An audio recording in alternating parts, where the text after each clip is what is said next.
মেলায় যাবো যাবো করতে করতে যাওয়াই হয় নাই। অবশেষে শেষ দিন উপলক্ষে আমরা মেলেই গেলাম। আর শেষের দিন গিয়ে কি কেনাকাটা করলাম সেটাই থাকছে আজকের ভিডিওতে। আসসালামু আলাইকুম সবাইকে, সবাই কেমন আছেন? আশা করি সবাই ভালোই আছেন। আমাদের ভিডিওটা কে কোথা থেকে দেখতেছেন অবশ্যই জানাবেন। আর কারা কারা এবারের বাণিজ্য মেলায় গিয়েছেন তারা কমেন্ট করবেন আপনাদের কাছে কেমন লাগলো এবারের মেলাটা। শেষের দিন গিয়ে দেখলাম মানুষ ভরপুর শপিং করতেছে, অনেক কেনাকাটা করতেছে, সবার হাতে অনেক অনেক ব্যাগ। অনেকে তো ওয়াশিং মেশিন, ফ্রিজ, টিভি সব কিনতেছে। এদিকে হচ্ছে আমরা এখানকার এই ইলেকট্রিক গাড়িটা দেখতেছিলাম। আর আমরা গেছিলাম সন্ধ্যার দিকে। আর মেলা যেহেতু শেষের পথে ছিল, মানে প্রায় 10টার দিকে বন্ধ হওয়ার কথা ছিল, আমরা ঝটপট শুধু এই স্টল ঘোরাঘুরি করতেছিলাম। আর আমার কাছে এই ইন্ডিয়ান জুতাগুলি খুবই ভালো লাগছিল।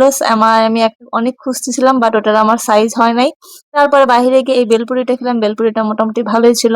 তারপরে আমরা আরেকবার চক্কর দিলাম। আর কিছু পাকিস্তানি স্টল ছিল, তো এগুলো হচ্ছে কাশ্মীরি ছিল। এখানে আমরা শাল দেখতেছিলাম। যেহেতু শেষের পথে আমরা তেমন একটা খাওয়া দাওয়া করি নাই।